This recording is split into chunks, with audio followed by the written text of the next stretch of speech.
நாங்கள் உங்களை முருதைக்கையாக பார்க்கவில்லை, உங்களை நாங்கள் ஒரு தானியலாக பார்க்கிறோம். தானியலாக பார்க்கிறாராம்.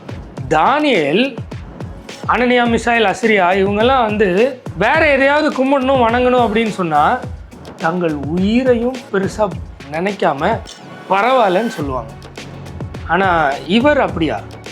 லஞ்சம் இல்லாத ஒரு தமிழ்நாட்டை கர்த்தர் பரிசுத்தவான்களின் மூலமாய் உருவாக்கி கொண்டிருக்கிறார். கைகளை கட்டி. லஞ்சம் இல்லாத ஒரு தமிழகத்தை கர்த்தர் பரிசுத்தவான்கள் மூலமாக ஏற்படுத்திட்டு இருக்காராம். செங்கோட்டையன் பரிசுத்தவானா மாறிட்டாரு. ஆல்வின் தாமஸ் இப்போ உண்மையிலே இந்தியாவிலே ஒரு பெரிய புரட்சி வாலிபர்கள் மூலமாய் வரப்போகிறது. அப்போ எழுப்புதல் எழுப்புதல் எழுப்புதல்ன்ட்டு இப்போ விஜய் மூலமாக தான் எழுப்புதல் வரப்போகுதுன்னு விஜய் கிட்ட போயிட்டாங்க. ஒரு மனுஷன் போய் பேசலாம், ஆனால் இப்படி அநியாயத்துக்கு பேசக்கூடாது. அரசியல்வாதிகளை விட ரொம்ப மோசமாக இருக்கிறாங்க இன்றைய காலகட்ட கிறிஸ்தவ மத போதகர்கள் அப்படின்னு தங்களே சொல்லிக்கொள்கிறாங்க இல்லையா, அவங்க அரசியல்வாதிகளை விட மோசமாக இருக்கிறாங்க. அதுதான் இந்த வீடியோவில் பார்க்க போகிறோம். வாங்க வீடியோவில் போய் பார்க்கலாம்.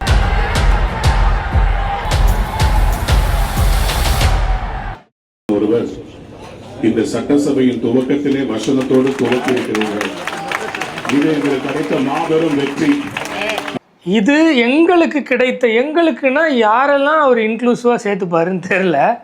சத்தியமாக கிறிஸ்தவர்களாகிய நாங்கள் வரமாட்டோம். ஏன்னா பேசிக்காக ஒரு ஒரு ஒரு எப்படி சொல்கிறது, சாதாரணமாகவே எல்லாருக்கும் புரியும். ஒரு வசனம் ஒரு இடத்துல பேசிட்டாங்கன்றதுனால அது வெற்றி அப்படின்னு கிடையாது. ஏன்னா வசனத்தை யார் வேணால் பேசுவாங்க. அதனால அங்கே பெருசாக ஏதோ சேஞ்சஸ் வந்துருச்சு, வெற்றி வந்துருச்சானா இல்லை. ஆண்டவர் அதை எதிர்பார்க்கவும் இல்லை. ஏன்னா ரொம்ப காலமாகவே நம்மளை எப்படி டியூன் பண்ணி கொண்டு போகிறாங்கன்னா, எங்கேயோ எதையோ பேசிட்டாங்கன்னா ஆண்டவர் மகிமைப்பட்டுருவார். இல்லை, இல்லவே இல்லை. நல்லா படிங்க பைபிளை, அப்படி இல்லை.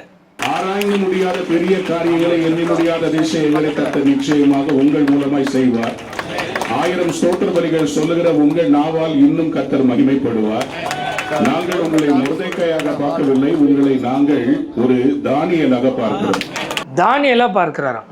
தானியேல், அனனியா, மிசாயில், அசிரியா இவங்கெல்லாம் வந்து வேற எதையாவது கும்பிடணும் வணங்கணும் அப்படின்னு சொன்னால் தங்கள் உயிரையும் பெருசாக நினைக்காம பரவாயில்லன்னு சொல்லுவாங்க. ஆனால் இவர் அப்படியா? இல்லையே.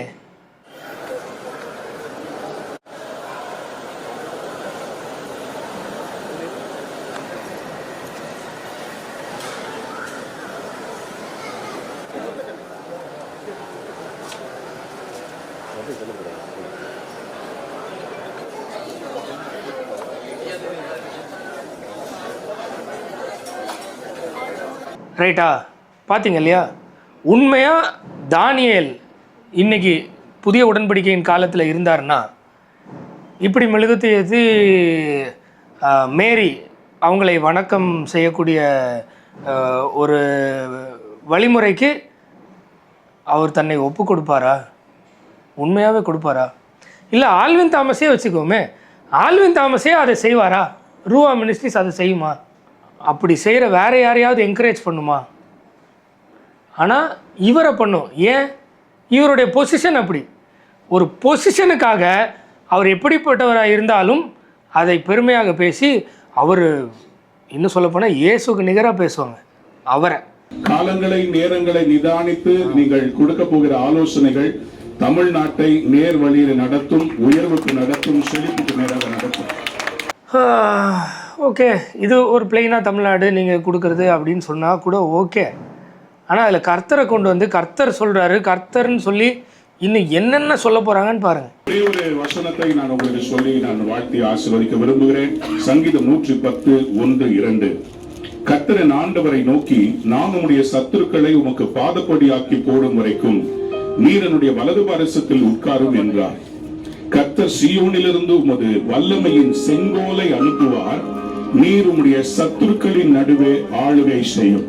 மேசியானிக் ப்ராஃபஸி, அதாவது இயேசு கிறிஸ்துவா இந்த உலகத்தில் வரார் இல்லையா, அதை குறித்ததான தீர்க்க தரிசன வசனத்தை எடுத்து இந்த நபருக்கு சொல்கிறார். தேவன் எனப்படுவது எதுவோ அந்த இடத்துல ஜேசிடி பிரபாகரையே உட்கார வச்சுட்டார். எதுக்காகன்னா இந்த ஆல்வின் தாமஸுக்கு பொசிஷனில் பெரிய லெவலில் இருக்கிறவருக்கு ப்ளீஸ் பண்ணி பேசணும். அந்த காலத்து புலவர்கள்லாம் ராஜாவுக்கு வந்து அவர் எப்படி இருந்தாலும் என்ன இருந்தாலும் புகழ்ந்து பேசுவாங்க. அந்த மாதிரி ஆல்வின் தாமஸுக்கு ஜேசிடி பிரபாகர் ஐயாவை கடவுளாகவே பாவித்து அந்த வசனத்தை அவர் கோட் பண்ணி சத்துருக்களுக்கு நடுவில் ஆளுகை செய்வார். அதுவும் விஜய் வேற இந்த வசனத்துக்கு பொருந்தும்னு சொல்லி சத்துருக்களுக்கு நடுவில் ஆளுகை செய்வார். இப்போ சத்துருக்கள் யார்? வசனம் எடுத்து படிப்போமா? ரோமன்ஸ் 5:10. நாம் தேவனுக்கு சத்துருக்களாய் இருக்கையில் அவருடைய குமாரனின் மரணத்தினாலே அவருடனே ஒப்புரவாக்கப்பட்டோமானால் ஒப்புரவாக்கப்பட்ட பின் நாம் அவருடைய ஜீவனாலே ரட்சிக்கப்படுவது அதிக நிச்சயமாமே. நம்ம தேவனுக்கு சத்துருக்கள் எப்போ வரைக்கும்? மறுபடியும் பிறக்கிற வரைக்கும் இல்லை. ஆண்டவர் தான் உண்மையான கடவுள்னு நம்ம புரிஞ்சு மனம் திரும்பி அவர்கிட்ட ரீகன்சைல் ஆகிற வரைக்கும் நம்ம யார் தான்? தேவனுக்கு சத்துருக்கள். இன்றைக்கி டேட்டில் விஜயும் ஜேசிடி பிரபாகர் ஐயாவும் ஆல்வின் தாமஸோடைய பார்வையில் இயேசுவாக இருக்கிறாங்க. சத்துருக்களை பாதப்படி ஆக்கி போடும் வரைக்கும் நீர் என்னுடைய வலது பாரசில் உட்காரும்னு சொன்ன அந்த வசனத்தை எடுத்து இவங்க 2 பேருக்கும் சொல்கிறாரு. ஆனால் வேதத்தின் அடிப்படையில் அவங்க 2 பேரும் சத்துருக்களாக இருக்கிறாங்க. சத்துருக்கள் மத்தியில் ஆளுகை செய்வாங்களா? இப்போது ஒருத்தவங்களை புகழ்ந்து பேசலாம், அதுக்காக கடவுளாக்கி பேசணுமா? சரி, அதை ஒரு செக்குலர் வேர்ல்டில் இருக்கிறவங்க பண்ணால் ஓகே. நான் கிறிஸ்தவன், நான் ஆவிக்குரியவன், நான் அப்படி ஆக்கும் இப்படி ஆக்கும், நான் ஃப்ரீடம் நடத்துவேன், அப்படி ஆக்கும் இப்படி ஆக்கும்னு சொல்லிட்டு வர ஆல்வின் தாமஸ் பண்ணால் அப்போ இன்றைக்கி உண்மையிலே கிறிஸ்தவம் எவ்வளோ பெரிய கேள்விக்குறிக்குள்ளே இருக்குன்னு பார்த்துக்குங்க. ஆண்டவர் உங்கள் சத்துருக்களின் நடுவிலே உங்களை ஆளுகை செய்ய வைப்பார். தமிழ்நாட்டின் முதல்வரை சத்துருக்கள் நடுவிலே ஆளுகை செய்ய வைப்பார். இந்தியாவிலே சத்துருக்களின் நடுவிலே நீங்கள் ஆளுகை செய்வீர்கள். தமிழ்நாடு நிச்சயமாக தலை நிமிர்ந்து நிற்கும்.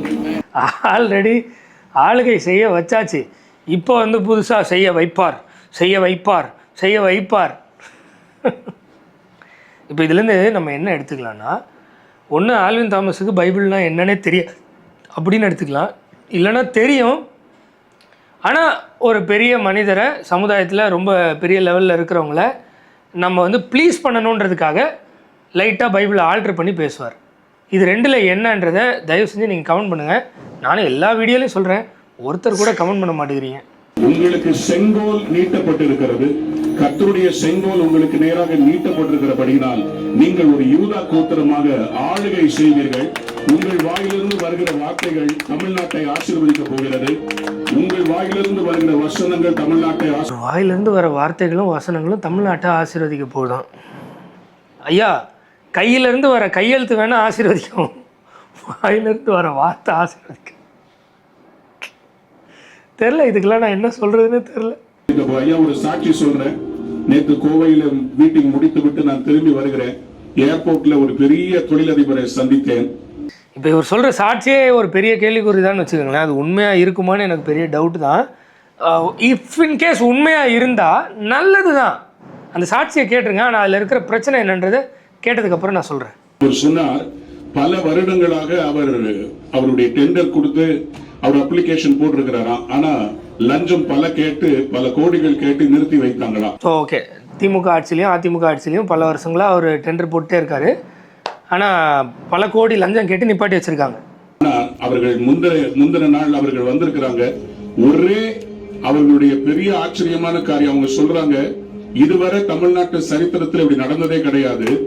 லஞ்சமே இல்லாம என் கான்ட்ராக்டை த்ரூ பண்ணி, ஐயா இது நாட்டுக்கு பயன் தரக்கூடியது என்று சொல்லி அமைச்சர் செங்கோட்டையன் அவர்கள் நேரடியாக நின்று அதை உடனடியாக அதை சாங்ஷன் பண்ணாரா. ஓகே, இப்போ அத்தனை வருஷத்துக்கு முன்னாடி பெண்டிங்கில் இருந்ததை கரெக்டாக இந்த ஆட்சி அமைச்சு 1 மாதத்துக்குள்ளேயே அந்த ஃபைலை பர்டிகுலராக எடுத்து சாங்ஷன் பண்ணிட்டாங்க.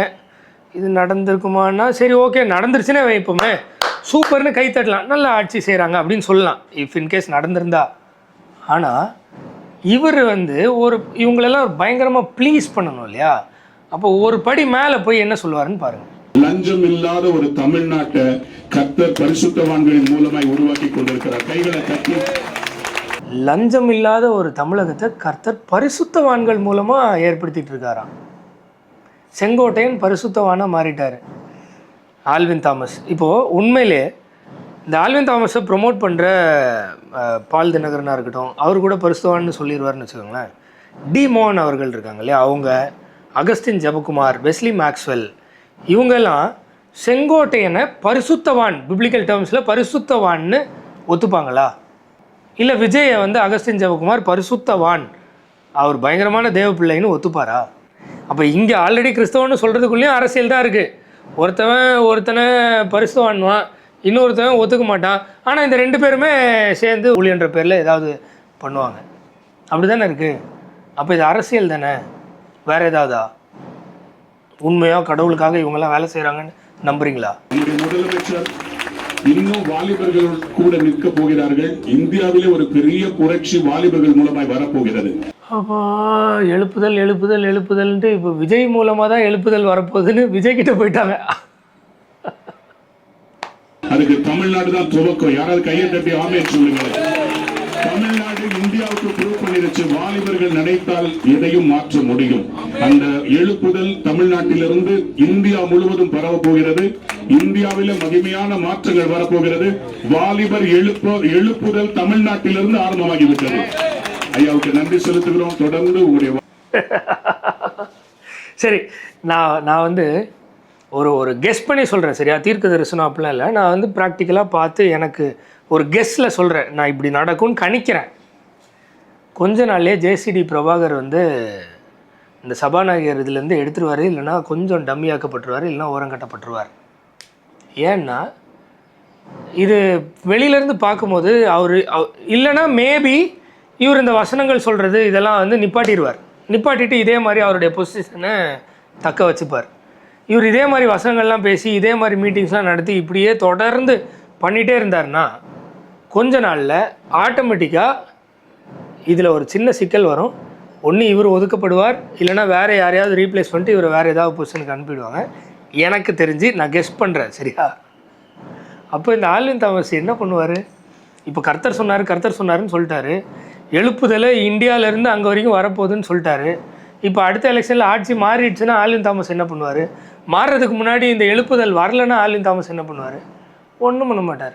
அவர் எதுவுமே நடக்காதது மாதிரி அடுத்த ஆட்சியில் ஸ்டாலின் வந்தால் ஸ்டாலின் தான் வராரு, விடியல் தந்துட்டாரு. எப்பா, அவர் விடியல் ஆட்சியை மக்கள் துரோகம் பண்ணிட்டாங்க, இன்றைக்கி மக்கள் திருந்தி அவருக்கு விடியல் ஆட்சியை திருப்பி கொடுத்துட்டாங்க, உதயநிதி ஸ்டாலின் சிஎம் ஆயிட்டாரு, சூப்பர்னு அங்கே கூதாத்துக்கும் வந்துடுவார். இதுதான் நடக்கும். இந்த அரசியல்வாதிங்க பின்னாடி போய் நான் கடவுளோடைய பிள்ளைகளுக்கு ஊழியம் பண்ணுறேன்னு சொல்லி யாராவது ஏதாவது சொன்னீங்கன்னா உங்களுடைய அறியாமையை நினைத்து நான் வருந்துக்கிறேன். ஏன்னா இந்த நபர் கட்டடம் கட்டணும், பைபிளுக்கு சர்ச்சு கட்டணும்னு எவ்வளோ பணம் வாங்கினார், என்னென்ன பண்ணார், இது வரைக்கும் எதுவும் கட்டலைன்றதெல்லாம் நம்ம ஏற்கனவே நிறைய வீடியோஸாக பார்த்துட்டோம். இப்போது எப்படியெல்லாம் ஒரு ஜேசிடி பிரபாகர்ன்ற ஒரு மனிதனை கடவுளுக்கு நிகராக எப்படிலாம் பேசி புகழ்கிறாரு, இதெல்லாம் பார்த்தும் நீங்கள்லாம் ரூவா மினிஸ்ட்ரிஸ் பயங்கரமான மினிஸ்ட்ரிஸ், இவர் பயங்கரமான ஊழியர் நம்பி அவர் பின்னாடி போனீங்கன்னா உங்கள் ரத்த கரைக்கு இல்லைனா பழிக்கு என் கைகள் நீங்களாக இருக்குது.